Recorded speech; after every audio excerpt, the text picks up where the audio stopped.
ko'l bag'rida bunyod bo'lgan Zafarobod qo'rg'oni, Navoiy viloyati Konimix tumanida joylashgan ushbu hududning nomini eshitishingiz bilan eng qimmatbaho mahsulot, ya'ni uran mahsulotining vatani, makoni ko'z oldingizga keladi. To'g'rida, mamlakatimizda ishlab chiqarilayotgan uran mahsulotining 80% aynan mana shu hududda istiqomat qilayotgan mehnatkash konchilar tomonidan qazib olinadi. Bugun ushbu Zafarobod qo'rg'oni nafaqat konchilar shaharchasi, balki imkoniyatlar shaharchasiga aylangan. Aynan Navoiy uran davlat korxonasi homiyligi asosida ushbu manzilda ham bunyodkorlik, qurilish, obodonlashtirish ishlari amalga oshirilib, demak, viloyat markazlaridan da qolishmaydigan shaharcha bunyod bo'lgan. Bu kabi xayrli amallar hamon davom etmoqda.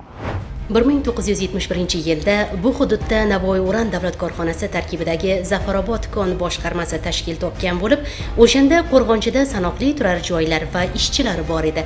Qizilqum kengliklarida bunyod bo'lgan qo'rg'onchida na bir daraxt, na bir yo'l yoki inshoot yo'qligidan bu yerlarda hayot bo'lmaydi degan xulosaga borish mumkin edi. Bugun esa eni va bo'yiga qarab kengayib borayotgan Zafarobod qo'rg'oni.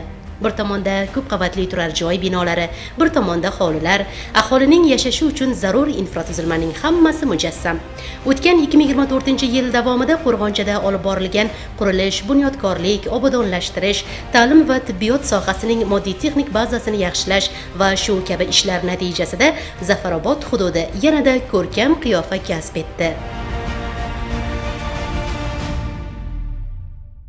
Tekis va ravon yo'llar, tunda ham xuddi kunduzgidek yoritib turadigan chiroqlar, alohida piyodalar yo'lakchalari, workout maydonchasi, sport maydonlari, bolalar o'yingohlari va hokazo.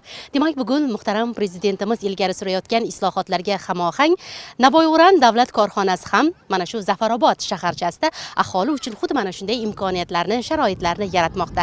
Albatta, xalq o'zining hayotidan ham, davlatdan ham rozi bo'lmoqda. Bunday imkoniyatlar, bunday sharoitlar tabiiyki ishdagi unumdorlikka ham o'zining hissasini qo'shmasdan qolmaydi. Mana bu bolalar maydonchasiga yaxshilab ana shunday taxlashni biza murojaat qilgandik. Mana yaqinda ana shu murojaatlarimiz qabul qilindi.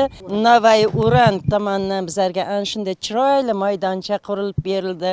Mana nevaralarim bilan ana shu maydonchaga kelib o'ynataman, dam olamiz, bolalarimiz bilan shug'ullanamiz. Bundan tashqari maktab oldida katta bolalar stadioni qurildi. Stadionda yoshi katta odamlar borib sog'liqlarini tiklashi mumkin. Allohga shukr, ana shunday bizlarga shunaqa chiroyli maydonchalar, shunaqa prezidentimiz bizlarga e'tibor berayotgani uchun, bizlarga xizmat qilayotgani uchun prezidentimizning umri uzoq bo'lsin. Biza ekologiya masalasida ana shu daraxtlarni, gullarni ekib, o'stirib, shunga e'tibor berishga harakat qilamiz. Har kun ertalab kelib suv quyib beradi. Ana shu tozalikka e'tibor beryapmiz, qarayapmiz. Bu yerning tozaligi o'zimizga ham yaxshi, farzandlarimizga ham yaxshi. Albatta, amalga oshirilayotgan har bir jarayon aholining talabidan, murojaatidan kelib chiqqan holda olib borilayotgani quvonarlidir. Va bunda suhbatdoshimiz ta'kidlaganidek, Zafarobodliklarning ham mas'uliyati, daxldorligi muhimdir. Korxona homiyligida qurilgan mana bu o'yingoh bugun bolalar bilan gavjum bo'lib, bu nafaqat kichkintoylarga zavq, balki mahallaga chiroy ham bag'ishlayotgani rost. Mana Navoiy uran rahbariyatimiz tomonidan oxirgi yillarga obodonlashtirishlar bo'lib, mana bolalar maydonchasi qurildi. Bolalar juda quvna mana shu yerga dam olib, xo'rda chiqaryapti. Ishdan keyin kelib ota-onalar bilan birga shu yerga bir sport ishlariga bir musobaqalar uyushtiryapmiz. Bolalar o'ynab, kulib shu yerga bir xo'rda chiqaradigan joy bo'ldi bu yer. Yo'llar asfaltlashtirildi, obod bo'ldi.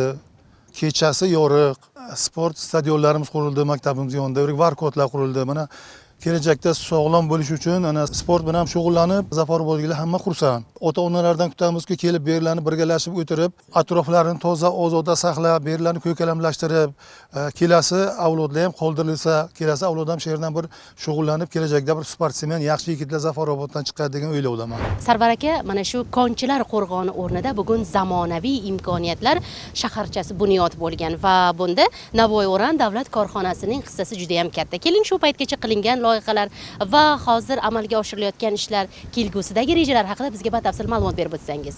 Amalga oshirilgan ishlar haqida to'xtalib o'tsam, 16 va 28 umumta'lim o'rta maktablari uchun, bolajonlarimiz uchun yoshlarni sportga jalb qilish, sog'lom turmush tarzini shakllantirish maqsadida sun'iy qoplamali stadion qurib berildi va foydalanishga topshirildi yaqinda. Qolaversa, mana sun'iy ko'lni ta'mirlash ishlari, sun'iy ko'l atrofida aholini hordiq chiqarish uchun yoz va kuz mavsumlarida maroqli hordiq chiqarishlar uchun qulay shart-sharoitlar yaratish maqsadida va shaharchani ekologik muhitini yaxshilash maqsadida bugungi kunda qurilish-montaj ishlari boshlab yuborilgan. Undan tashqari qurilish-montaj ishlaridan ta'kidlab o'tadigan bo'lsam, Shodlik ko'chasi batamom yangi tusga keltirilib, zamonaviy tusga keltirildi. Qurilish ta'mirlash ishlari olib borildi, yo'lakchalar qurildi, ko'chalarni yoritish tizimlari yangilandi. Kelajakda oldimizga qo'yilgan yana bir qurilish-montaj ishlaridan, obodonlash ishlaridan mana shu poselkamizda sug'orish tizimini batamom yangilash, sug'orish tizimini yaratish, shu asnoda turli dekorativ daraxtlar, turli xil ko'chatlar o'tkazib, shaharchani ekologik muhitini yaxshilash maqsad qilingan. Bu ishlar ham boshlandi. Undan tashqari shaharchadagi ko'p qavatli uylar yerto'lalari va podyezdlari ta'mirlanadi, yoritish chiroqlari, yoritish tizimlari yangilanadi. Undan tashqari shaharchada fitness klub, supermarket, oziq-ovqat kompleksi qurilishi ham rejalashtirilgan. Navoiy davlat korxonasi Zafarobod kon boshqarmasi ishchi xodimlari uchun, mutaxassislar uchun va Zafarobod aholisi uchun ehtiyojlardan kelib chiqqan holda kottejlar qurilishi rejalashtirilgan. Biz hozir aholi bilan suhbatlashganimizda varqovat maydonchalari qurilganligi, bolalar o'yingohlari qurilganligi va ular aynan fuqarolarning murojaatlari inobatga olingan holda qurilganligini e'tirof etib o'tishyapti va bu ham bo'lsa inson qadr va manfaatlari ulug'langan mamlakatimizda xalqning murojaati hech qachon bee'tibor qolmasligidan dalolat beradi. Siz hozir oldingizda turgan vazifalar, loyihalar ichida ham xalqimizning murojaatlari, aytaylik, uzoq yil kutgan bir xushxabarlar, yangiliklar, ularni xursand qiladigan loyihalar bormi? Albatta, mana oldimizda yana bir ikkita loyihalar xususida to'xtalib o'tsam, aholini o'sishini inobatga olib va bog'cha yoshidagi bolalarni 100% qamrab olish uchun Zafarobod shaharchasida 360 o'rinli bolalar bog'chasi qurilishi ham rejalashtirilgan. Bugungi kunda loyiha hujjatlari ishlab chiqilgan va qurilish jarayoniga tayyorlanmoqda. 400 o'rinlik amfiteatr qurilishi ham rejalashtirilgan. Bu barcha aytib o'tilgan loyihalar, qurilayotgan inshootlar va barpo etilayotgan manzillar aholining yaxshi hordiq chiqarish uchun, dam olish uchun, aholi farovonligi uchun xizmat qiladi. Albatta, iqtisodiyotimiz yuksalishida hamda cho'lni jannat makon manzilga aylantirishda zafar quchgan zafarobodliklar amalga oshirilayotgan ishlardan xursand. Yana bir muhim mavzu inson salomatligi. U qachonki sog'lom bo'lsa, yashashga va mehnat qilishga bo'lgan ishtiyoqi yuqori bo'ladi. Aholi salomatligini muhofaza qilish esa doimiy e'tibor markazida bo'lgan mavzulardan. Shundan kelib chiqib, Navoiy Uran davlat korxonasi Zafarobod tibbiy sanitariya qismining moddiy texnik bazasini mustahkamlashga o'z hissasini qo'shayotgani ortidan tibbiyot aholiga yaqinlashdi. Ayrim turdagi yuqori texnologik amaliyotlar shu yerning o'zida o'tkazilyapti. Shuningdek, tashxislashda sifat va samaradorlik oshdi. Taqdim etilgan tez yordam mashinasi esa bemalol kichik jonlantirish bo'limi vazifasini o'taydi. Navoiy Uran davlat korxonasi ishchi xodimlariga hamda jamg'arma ishchi xodimlariga, ularning farzandlariga hamda nafaqaxo'rlarga xizmat ko'rsatamiz. Mana birgina 23-yil oxiri va 24-yil davomida jamg'arma bevosita jamg'armaning ko'magi hamda Navoiy Uran davlat korxonasining homiyligida jami 715 million so'mdan ortiqroq mablag'larga tibbiy asbob apparaturalar sotib olindi. Buning yordamida prezident aytgandayin ixtisoslashgan tibbiy xizmat xalqqa yaqinlashtirildi.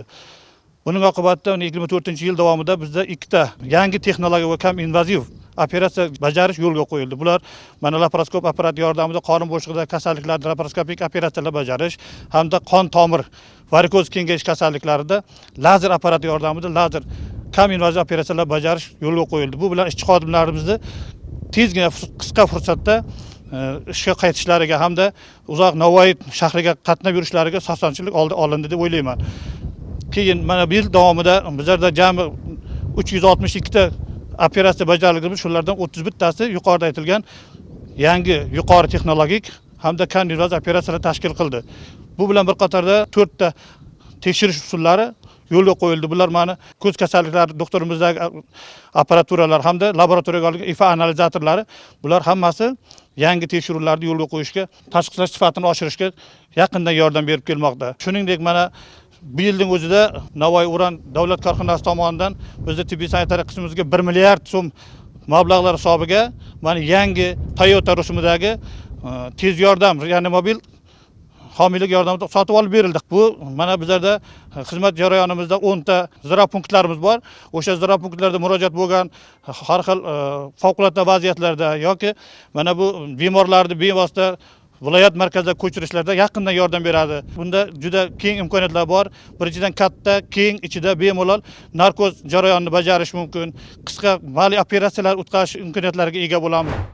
Ma'lumot o'rnida aytish joizki, Navoiy Uran davlat korxonasiga qarashli Zafarobod kon boshqarmasida 25 millat va illat vakillaridan iborat 4000 nafardan ortiq kishi mehnat qiladi. Shuni inobatga olgan holda hududda 2 ta maktabda ta'lim o'zbek, rus, qozoq tillarida olib boriladi. Ingliz, koreys, nemis kabi xorijiy tillarni o'rgatish yaxshi yo'lga qo'yilgan. Fikrimizni Zafarobod mahallasidagi 16-maktab misolida davom ettiramiz. Har bir davlatning kelajagini bu yoshlar belgilaydi. Shu bois ham bugun mamlakatimizda yoshlarning munosib ta'lim-tarbiya olishi, ular kasbli, hunarli bo'lishi uchun, ayniqsa maktabni tamomlagandan so'ng oliy ta'lim muassasalariga o'qishga kirishi uchun barcha sharoitlar yaratilmoqda. Aynan siz faoliyat yuritayotgan mana shu maktabda keling, farzandlarimiz uchun qanaqa imkoniyatlar mavjud? Ular bugun o'zlarining qiziqishlariga qarab to'garak mashg'ulotlariga jalb etilyaptimi? Buning uchun sharoitlar yetarlimi? Shu haqida bizga ma'lumot berib o'tsangiz. Bizning maktabimiz 1980-yilda tashkil topgan. Albatta, ko'p yillar davomida ta'mir talab edi. Konyum ehtimol hokimi Ruslan Nasirovichning sa'y harakatlari bilan 2023-yilda joriy ta'mirlash ham rekonstruksiyaga tushdi hamda maktabimiz zamonaviy qiyofaga keldi. 2024-yilda maktabimizga Navoiy Uran korxonasining direktori maktabimizga tashrif buyurganda maktabga yaratilgan shart-sharoitlardan ko'rib juda ham ko'zi quvondi hamda maktabingizga nima kerak deb nima bizning maktabimizning kutubxonasida har bir o'quvchiga 5 tadan kitob bo'lishi kerakligini aytib o'tdim, lekin yetarli emas edi. Unda men sizga maktabingizga 1000 ta kitob sovg'a qilaman deb juda ham bir quvontirib qo'ydi hamda o'z so'zida turib bizga 1000 ta kitobni sovg'a qildi. Undan tashqari bizning maktabimiz Zafarobod mahalla fuqarolar yig'inida joylashgan. Maktabimizga Ko'kcha mahalla fuqarolar yig'inidan ham ancha o'quvchilarimiz qatnab o'qiydi. Bu o'quvchilar Navoiy Uran korxonasining ishchilarining farzandlari. Ularga shart-sharoit yaratish maqsadida avtobus berdilar. Mana shu o'quvchilaringizning sport bilan shug'ullanishlari uchun ham sharoitlar yetarlimi? Albatta sharoitlar yetarli bo'lgani bilan, lekin zamonaviy emas edi. Navoiy Uran korxonasining bosh direktorining sa'y harakatlari bilan bizga juda ham zo'r zamonaviy sun'iy qoplamali sport maydonchasi yaratib berdi. Albatta bu maydonchani quruqqina biz ko'zimiz bilan ko'rib qolmasdan albatta u yerda to'garaklar o'tiladi, dars jarayonlari o'tadi hamda u yerda o'quvchilarimizda sport musobaqalariga kelajakda sportsmenlar chiqadi degan umiddaman. Albatta bilasizmi, mana shu davlatimiz rahbari bugun maktabni bitirayotgan har bir bitiruvchi kamida bitta hunarni o'rganib maktabni tamomlashi kerak. Bitta bitiruvchi kamida bitta cholg'u sozini chala olishi kerak va o'sha bitirayotgan maktab bitiruvchisi kamida bitta xorijiy tilni bilishi kerak degan bir tashabbusni ilgari suryapti. Bu ham bo'lsa yoshlarimizning kelajagi uchun qo'yilayotgan bir mustahkam poydevor. Bu bo'yicha ham sharoitlar yetarli bo'lsa kerak, o'quvchilaringiz yutuqlarga erishayotgandir. Albatta erishyapti. Masalan, o'sha kasb o'rganish bo'yicha o'quvchilarimizda bo'sh bo'lmasin deb ularni uy hamshirasiga o'qitdik. Bundan tashqari bizning tikuvchilik to'garagimiz bor. Tikuvchilik to'garagimizda ham o'quvchilarimiz kelib mana shu biserlik nimalar bilan shug'ullanyapti. Bo'sh vaqtlarini mazmunli o'tkazishyapti. Albatta ingliz tilidan bitiruvchi sinf o'quvchilarimiz 3 nafar oldi. Koreys tilidan 4 nafar o'quvchimda bor. Albatta hozir may oyida ham topshiradi bular. Albatta maktabni tugatgunga qarab ularning sertifikatlar soni ko'payadi.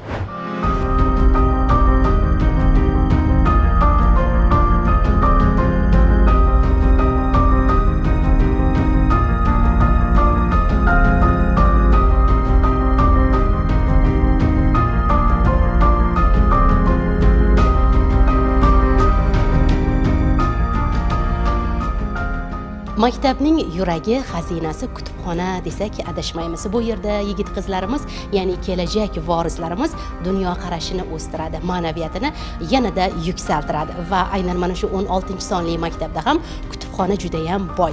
Masalan, sizdan so'ramoqchiman-da, Nafisaxon, siz o'zingiz istagan kitoblarni topa olasizmi? Ilmiy, qo'llanmalar deylik fanlardan yoki badiiy adabiyotlar. Ha, o'zi kitob bu insonni ma'naviyatga, tafakkurga, ilm va bilimga chorlaydi. Bizning bu maktab kutubxonamizda kitoblar juda ham boy. Ya'ni bizni o'tgan yili Navoiy Uran davlat korxonasi va viloyatimiz hokimligi tomonidan bizga ko'plab kitoblar berildi va o'quvchilarimiz bu kitoblarni o'qib, turli kitobxonlik tanlovlarida qatnashdi va har hafta o'quvchilar kitobxonlik tanlovlarida qatnashadilar. Bundan tashqari maktabimiz uchun juda ham ko'plab sharoitlar qilib berildi. Stadion, elektron doskalar, kitoblar hadya qilindi va biz bundan juda xursandmiz. Albatta bizga shunday sharoitlar berilganiga yarasha yaxshi o'qiymiz va albatta kitoblarni barchasini o'qib, turli tanlovlarda, viloyat, respublika tanlovlarida oliy o'rinlarni qo'lga kiritamiz. Bugun davlatimiz rahbari tashabbuslari bilan aholini, ayniqsa yoshlarni ommaviy sportga jalb etish, turli musobaqalar o'tkazish orqali bo'lajak chempionlarni saralashga katta e'tibor qaratilmoqda. Xususan, O'zbekiston Respublikasi Prezidentining 2024-yil 4-dekabrdagi jamoaviy sport turlarini rivojlantirish va iqtidorli yoshlarni saralab olish tizimini takomillashtirish chora-tadbirlari to'g'risidagi qaror asosida Navoiy Uran davlat korxonasi bo'linmalari o'rtasida futbol bo'yicha bosh direktor kubogi start oldi. Yangi o'yingohda ilk bor tashkil etilgan mazkur turnirda korxona tarkibiy bo'linmalaridan 18 ta jamoa ishtirok etyapti. Yakuniy final o'yinlari O'zbekiston Respublikasi Konchilik va metallurgiya sanoat xodimlari kuni arafasida bo'lib o'tadi.